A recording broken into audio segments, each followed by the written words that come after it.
Good morning, students. This is Trilok Sharma presenting our new chapter, A Tiger in the Zoo, a poem of class 10 CBSE first flight group. I hope you all are ready for learning. Let's start this poem. A tiger in the zoo. It means a tiger, एक चीता चिड़ियाघर में. आप लोगों ने सबने tiger को notice किया होगा, देखा भी होगा. चिड़ियाघर में तो देखा ही होगा, बिकॉज फॉरेस्ट में हम इसे काफी कम देख पाए. बट अक्सर जब भी हम चिड़ियाघर में घूमने जाते हैं, जू में घूमने जाते हैं, तो हमें वहाँ पे टाइगर शो हो ही जाता है. तो यहाँ पे थोड़ी बहुत चीज ये समझने की हमें आवश्यकता होगी कि चिड़ियाघर के टाइगर में और एक जो जंगल का जो टाइगर होता है, जो फॉरेस्ट में रहता है, इन दोनों टाइगर्स में क्या क्या डिफरेंस होता होगा, हम यहाँ पे इस पोएम के अकॉर्डिंग समझने वाले हैं. तो स्टार्ट करते हैं. He stalks in his vivid stripes, the few steps of his cage, on pads of velvet quiet, in his quiet rays. अब यहाँ पे जो पोइट है वो ये बताने की हमें कोशिश कर रहे हैं कि जो टाइगर है, he stalks, वह मूव करता है, चलता है, इधर उधर फिर रहा है, घूम रहा है. इन हिज विविड स्ट्रिप्स, उसकी चमकीली या गहरी जो उसकी धारियां हैं. आप लोग जानते हो कि टाइगर जो होता है उसके ब्लैक कलर की स्ट्रिप्स होती है, तो उसके अपनी प्रभावशाली या बिल्कुल चमकीली गहरी स्ट्रिप्स के साथ जो टाइगर है वह पिंजरे में एक तरफ से दूसरी तरफ क्या कर रहा है, स्टॉक कर रहा है, मूव कर रहा है. The few steps of his cage, और मूव करने के साथ साथ वो उस केज के, उस पिंजरे के कुछ ही कदम ले पाता है. आप लोग जानते हो अगर कोई टाइगर पिंजरे में बंद है तो ज्यादा कदम नहीं ले सकता, बस वो कभी इधर आ रहा है, कभी उधर जा रहा है, तो फ्यू स्टेप्स वहां पे वो ले रहा है.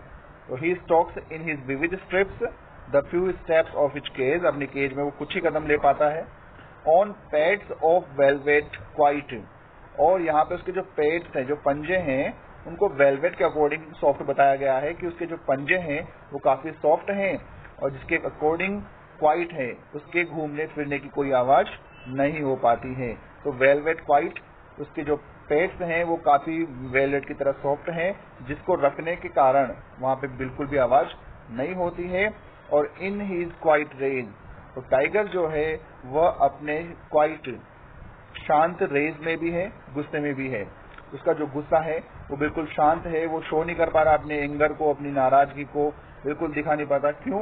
बिकॉज वो कहाँ पर बंद है, वो जू में एक पिंजरे में बंद है. तो फर्स्ट पैराग्राफ में हम यहाँ पे समझने की कोशिश करेंगे कि एक टाइगर है, उसके स्ट्रिप्स है ब्लैक कलर की, बिल्कुल डार्क है, गहरी है, वह अपने केज में कुछ ही कदम चलता है. उसके पेट्स जो है, पंजे जो है, उनकी बिल्कुल आवाज नहीं हो पाती क्योंकि पंजे काफी सॉफ्ट हैं. और टाइगर जो है वो गुस्से में भी है, लेकिन गुस्सा किस प्रकार का, उसका एकदम शांत स्वभाव का, बिल्कुल शांत कर रखा है क्योंकि वो कुछ नहीं कर सकता. तो ये तो जो हमने फर्स्ट पैराग्राफ में देखा है कि ये एक ऐसे ही टाइगर के बारे में बताया जा रहा है जो चिड़ियाघर में बंद है. तो ये तो हो गई चिड़ियाघर वाले टाइगर की. लेकिन अब हमारे सामने सेकंड पैराग्राफ जो आ रहा है वो उस टाइगर को शो करेगा जो फॉरेस्ट में रहता है, कि टाइगर को किस प्रकार रहना चाहिए. तो हम आगे देखते हैं कि ही should B lurking in shadow, sliding through long grass near the water hole where plump deer pass. अब सेकंड जो पैराग्राफ हम यहाँ स्टडी कर रहे हैं उसमें भी बताया जा रहा है कि जो टाइगर है उसको कैसा होना चाहिए. फर्स्ट पैराग्राफ में जो टाइगर है वो जू में किस प्रकार से रह रहा है, लेकिन इसको कैसा होना चाहिए, तो ही should B lurking in shadow, उसको लर्किंग, अपने आप को छुपा लेना चाहिए, उसको छुपना चाहिए. इन शेडो, झाड़ियों के पीछे. स्लाइडिंग थ्रू लॉन्ग ग्रास, जहां पे लंबी लंबी घास हो उनके पीछे उसको अपने आप को छुपा लेना चाहिए. क्यों छुपा लेना चाहिए? नियर द वाटर होल, उस वाटर होल के पास में जहां पे लंबी लंबी घास हो वहां पे उसको अपने आप को छुपा लेना चाहिए. जिस वाटर होल पर प्लम्प डियर, हट्टे कट्टे जो डियर होते हैं वो पानी पीने के लिए आते हैं, तो जब वो डियर वहां पर आते हैं तो उसको अपने आप को छुपा लेना चाहिए. यहाँ पे सिंपल सी बात ये तो समझाई जा रही है कि टाइगर जो होते हैं, आप लोगों ने देखा होगा, अपने शिकार को करने के लिए पहले छुप जाते हैं ताकि शिकार नजदीक आ जाए, फिर अटैक करते हैं. उसी अकॉर्डिंग यहाँ पे बताया जा रहा है कि जो टाइगर है इसको तो इस प्रकार होना चाहिए कि वह कि किसी भी वाटर होल के पास में छुप जाए और वहां पे जब भी कोई डियर पानी पीने के लिए आए तो उस पर अटैक कर दें। इस प्रकार का टाइगर होना चाहिए। तो फर्स्ट पैराग्राफ में जो टाइगर है वो चिड़ियाघर वाला टाइगर है, लेकिन सेकंड पैराग्राफ में जो बताया जा रहा है वो एक ऐसे टाइगर के बारे में बता रहे हैं जो फॉरेस्ट में रहता है, जंगल में रहता है। Next third paragraph, he should be snarling around houses at the jungle's edge baring his white fangs his claws terrorizing the village. Third paragraph जो है वो भी टाइगर, जंगल वाले जो फॉरेस्ट का टाइगर उसके अकॉर्डिंग बताया जा रहा है कि उसको किस प्रकार होना चाहिए। ही शुड बी स्नर्लिंग, उसको गुर्राना चाहिए। स्नर्ल गुर्राना चाहिए। आप लोग जानते हो टाइगर किस प्रकार गुर्राते हैं। Around houses at the jungle's edge, जंगल के एज किनारे पर जितने भी गांव हैं या जितने भी घर हैं उन घरों की तरफ टाइगर को क्या करना चाहिए, गुर्राना चाहिए। या उन लोगों को या उन घरों को, घर के जितने भी सदस्य हैं, लोग हैं या जितने भी गांव के सदस्य हैं, उन सबको स्नर्ल करना चाहिए, डराना चाहिए, गुर्राना चाहिए। बेरिंग हिज वाइट फैंग्स, और अपने वाइट सफेद जो नुकीले दांत हैं उनको बेरिंग दिखाना चाहिए। हिज क्लोज, अपने पंजों से और नुकीले दांतों से टेरराइजिंग द विलेज, गांव के लोगों को डराना चाहिए। तो स्टूडेंट सेकंड और थर्ड पैराग्राफ में फॉरेस्ट का जो टाइगर होता है उसके बारे में बताया जा रहा है कि टाइगर को इस प्रकार होना चाहिए। नेक्स्ट फोर्थ पैराग्राफ, बट, लेकिन क्या होता है, he is locked, but he has locked in a concrete cell, लेकिन वो क्या है, एक कॉन्क्रीट सेल, एक कंक्रीट से बनी हुई जो सेल है, जो पिंजरा है, उसमें वो क्या है, लॉक्ड है।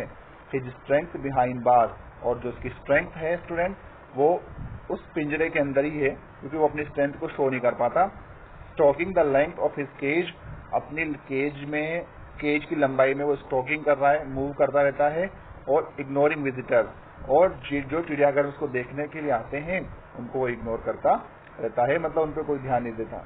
आप लोग भी जानते होंगे जब पिंजरे में जो टाइगर है वो अपनी पावर को शो भी नहीं कर पाता क्योंकि उसकी पावर उस पिंजरों में सीमित रह गई, और जो भी विजिटर्स को देखने जा रहा है तो वो उस पर ध्यान नहीं देता, उसको कोई मतलब नहीं है कि कौन उसको देखने आ रहा है, कौन उसको देखने नहीं आ रहा है। तो सेकंड और थर्ड पैराग्राफ में फॉरेस्ट के टाइगर के बारे में बताया कि इस प्रकार का टाइगर होना चाहिए, लेकिन फोर्थ पैराग्राफ में जो टाइगर वो चिड़ियाघर का है कि वो एक कॉन्क्रीट सेल में लॉक्ड है, उसकी पावर बिहाइंड बार में है, अपने केज की लेंथ के अकॉर्डिंग वो मूव करता रहता है और विजिटर्स को, आने वाले दर्शकों, देखने वाले दर्शकों को इग्नोर करता है।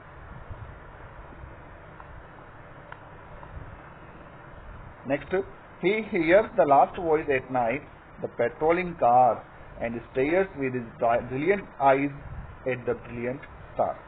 अब यहाँ स्टूडेंट्स एक और बात है कि he hears, वह सुनता है।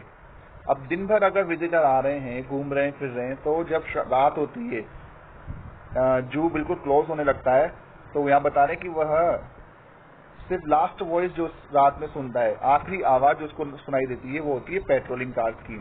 पेट्रोलिंग कार्स यूँ कह सकते हैं स्टूडेंट की चिड़ियाघर में जब सिक्योरिटी गार्ड जब गाड़ियां लेके आते होंगे देखने के लिए कि भाई जू की है ना, जू में कितने, कोई बच तो नहीं गया, कोई विजिटर शेष तो नहीं है, कोई रह तो नहीं गया, या फिर कोई पिंजरा खुला तो नहीं रह गया, इस प्रकार से जो एक प्रकार चौकीदारी करने के लिए या फिर बार बार नोटिस करने के लिए पेट्रोलिंग कार्स जो आती है, तो जो जू का जो ये टाइगर है वो लास्ट वॉइस वही सुनाई देता है, तो उसको पेट्रोलिंग कार्स की आवाज सुनाई देती है।